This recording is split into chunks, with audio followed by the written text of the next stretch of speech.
할렐루야! 5월 15일 청소년 예배 나온 모든 친구들 주님의 이름으로 환영하고 축복합니다. 우리 먼저 암송 구절을 읽고 예배를 시작합시다.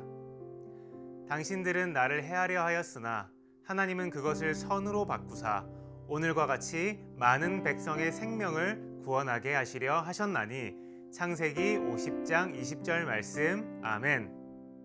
이제 믿음으로 사도신경을 고백합시다. 전능하사 천지를 만드신 하나님 아버지를 내가 믿사오며 그 외아들 우리 주 예수 그리스도를 믿사오니 이는 성령으로 잉태하사 동정녀 마리아에게 나시고 본디오 빌라도에게 고난을 받으사 십자가에 못 박혀 죽으시고 장사한 지 사흘 만에 죽은 자 가운데서 다시 살아나시며 하늘에 오르사 전능하신 하나님 우편에 앉아 계시다가 저리로서 산자와 죽은 자를 심판하러 오시리라. 성령을 믿사오며 거룩한 공예와 성도가 서로 교통하는 것과 죄를 사하여 주시는 것과 몸이 다시 사는 것과 영원히 사는 것을 믿사옵나이다. 아멘. 우리 이 시간 찬양하실 때 하나님, 제가 하나님을 사랑합니다. 하나님, 제가 하나님을 경배합니다. 이런 마음의 고백이 함께하길 원합니다.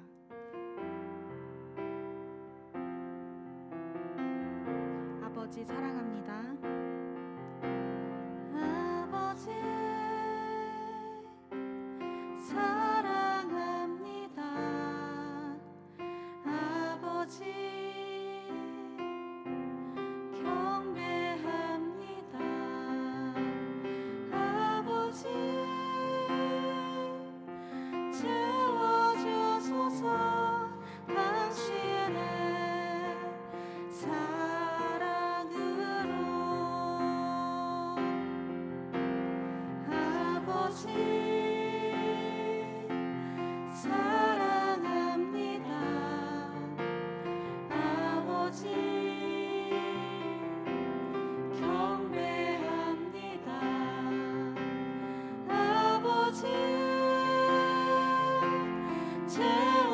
채워주소서. 당신의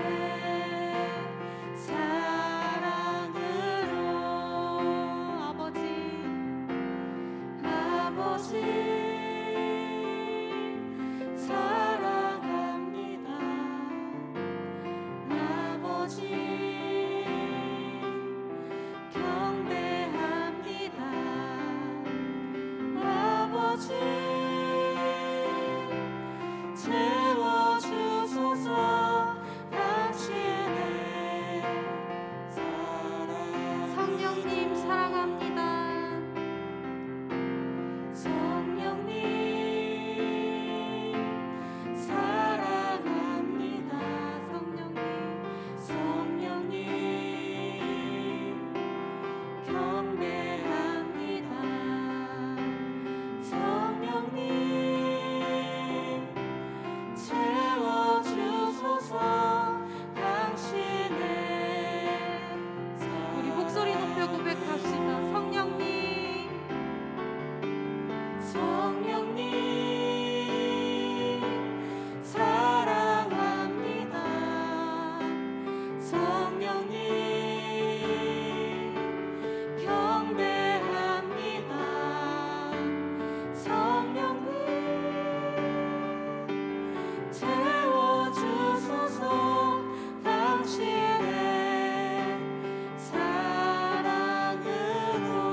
중심 되시는 하나님께 찬양합시다. 실패 거듭해 다시 넘어져도 주자비와 은혜로 날 안아주시네. 변함없네 주님의 빛 비추시네. 영원하신 주 영광 온 땅 가득해. 우리 한 번 더 고백해 볼까요? 나 실패 거듭해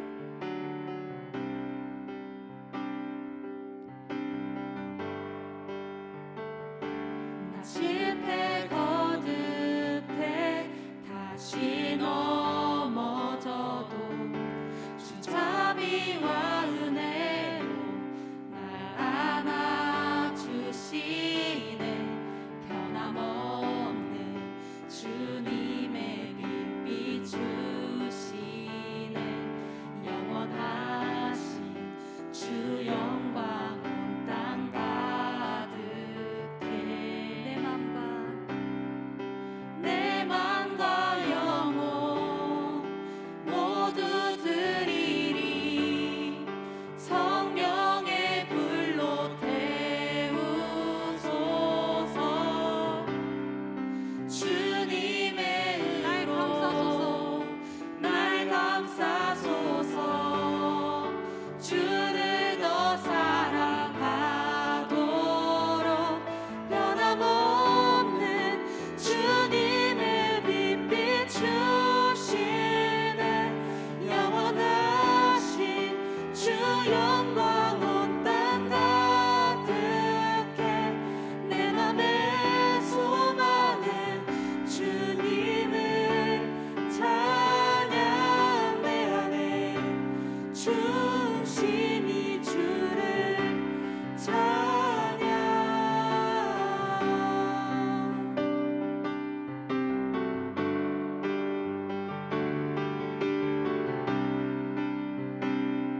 우리 2절 찬양합시다. 내 삶의 소망은 주 뜻 구하며 나 자신을 버리고 주님을 찬양. 변함없는 주님의 빛 비추시네. 영원하신 주 영광 온 땅 가득해. 내 맘과 영혼 모두 드리리. 성령의 불로 태우소서. 주님의 의로 날 감싸소서. 주를 더 사랑하도록 변함없는 주님의 빛 비추시네. 영원하신 주 영광 온 땅 가득해. 내 맘의 소망은 주님을 찬양. 내 안에 중심이 주를 찬양. 변함없는 주님의 빛 비추시네. 영원하신 주 영광 온 땅 가득해. 내 맘의 소망은 주님을 찬양. 내 안에 중심이 주를 우리 목소리로 찬양할까요? 변함없는 주님의 빛 비추시네. 영원하신 주 영광 온 땅 가득해. 변함없는 주님의 빛 비추시네. 영원하신 주 영광 온 땅 가득해. 변함없는 주님의 빛 비추시네.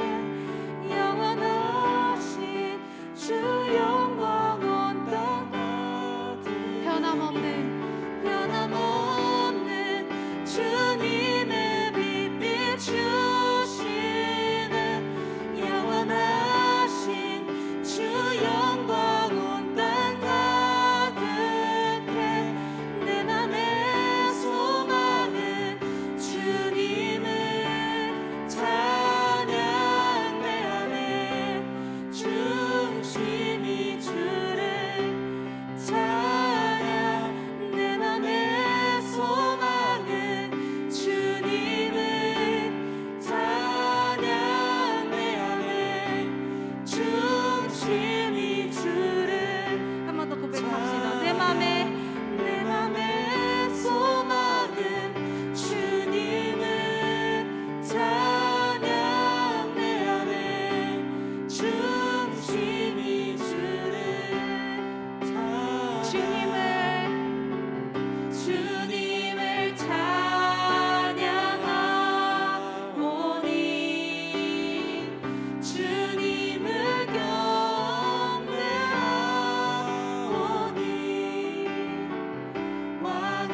오늘 본문은 창세기 45장 1절부터 15절입니다. 그 중에서 저와 3절부터 5절까지 함께 읽겠습니다. 요셉이 그 형들에게 이르되 나는 요셉이라. 내 아버지께서 아직 살아계시니이까. 형들이 그 앞에서 놀라서 대답하지 못하더라. 요셉이 형들에게 이르되 내게로 가까이 오소서. 그들이 가까이 가니 이르되 나는 당신들의 아우 요셉이니 당신들이 애굽에 판 자라. 당신들이 나를 이곳에 팔았다고 해서 근심하지 마소서. 한탄하지 마소서. 하나님이 생명을 구원하시려고 나를 당신들보다 먼저 보내셨나이다. 아멘. 요셉의 용서. 요셉의 용서라는 제목으로 하나님 말씀을 나누겠습니다. 기독교 윤리학자인 루이스 스메데스는 용서에 관한 명언으로 유명합니다. 진정으로 용서하면 우리는 포로에게 자유를 주게 된다. 그리고 나면 우리가 풀어준 포로가 바로 우리 자신이었음을 깨닫게 된다. 그가 남긴 명언은 용서란 말로만 입으로 하는 것이 아니라 그 일의 뿌리까지도 잊어버리는 진정한 용서를 말합니다. 그러나 자신에게 상처를 준 상대방을 용서하는 일은 결코 쉬운 일이 아닌 것 우리가 잘 알고 있습니다. 또 상대방을 용서하지 못하는 자신까지 용서하는 것 마찬가지로 더욱더 쉽지 않습니다. 그렇다면 우리는 어떻게 하면 나에게 상처와 아픔을 준 대상을 진정으로 용서하고 자유한 삶을 살 수 있을까요? 오늘 본문에서 요셉은 자신을 죽이려고 한 형제들을 진심으로 용서했습니다. 요셉의 용서를 기록한 오늘 말씀을 통해 용서의 의미를 대해서 한번 살펴보고 결코 쉽지 않은 상황에서 어떻게 하면 진정한 용서를 할 수 있을지 함께 생각해 보겠습니다. 요셉은 형들을 시험하기 위해 베냐민의 곡식 주머니에 은잔을 넣었습니다. 그리고 베냐민의 곡식 자루에서 발견된 은잔 때문에 요셉의 형들은 공경에 빠졌습니다. 요셉이 은잔을 훔친 베냐민만 종으로 삼을 것이고 형들은 집으로 돌아가도 좋다고 말했기 때문입니다. 그때 유다가 나서서 제발 자신을 종으로 삼고 동생 베냐민은 집으로 안전하게 돌려보내달라고 간청했습니다. 왜냐하면 지난날 요셉이 죽은 줄로 알았던 일에 이어서 아버지 야곱에게 베냐민마저 잃는 불행을 겪게 할 수 없었기 때문입니다. 동생과 아버지를 위하여 지난날의 실수를 되풀이하지 않고 자신을 희생하는 유다의 모습을 본 요셉은 북받치는 감정을 억누르지 못했습니다. 요셉은 모든 시정을 물러가라고 명한 뒤에 형제들에게 드디어 자기가 누구인지를 밝혔습니다. 그리고 한참을 울었습니다. 그 울음소리가 어찌나 크던지 밖으로 물러난 애굽 사람들과 바로의 궁에도 들렸습니다. 요셉의 말에 놀란 형들은 한참을 아무 말도 하지 못했습니다. 요셉은 형들에게 내가 당신들이 애굽에 팔아넘긴 동생이지만 이제 걱정하지도 자책하지도 말라고 말했습니다. 그리고 자신들이 형들의 손에 애굽에 팔려온 것은 하나님께서 형들보다 앞서 자신을 애굽에 보내시기 위함이었다고 말합니다. 하나님께서 자신을 먼저 애굽에 보내셨기 때문에 가족의 목숨을 구할 수 있게 하셨다고 고백합니다. 그러니 어서 빨리 아버지와 가족들을 이끌고 애굽으로 내려오라고 강권합니다. 이후 요셉은 동생 베냐민과 만나 서로 얼싸안고 울고 요셉이 형들과 입맞추며 안고 우니 형들도 그제야 요셉과 말을 주고받았습니다. 우리는 오늘의 본문 말씀을 통해서 다음과 같은 교훈을 얻을 수 있습니다. 첫 번째, 진정한 용서란 먼저 다가가는 것입니다. 오늘 본문에서 요셉은 형들에게 자신이 요셉이라고 밝혔지만 형들은 선뜻 요셉에게 다가가지 못했습니다. 자신들이 지은 죄가 있기 때문입니다. 하나님의 아들 예수님께서 죄인인 우리에게 먼저 찾아오셔서 우리 죄를 해결하시고 용서해 주셨듯이 진정한 용서는 잘못을 저지른 상대방에게 먼저 다가가는 것입니다.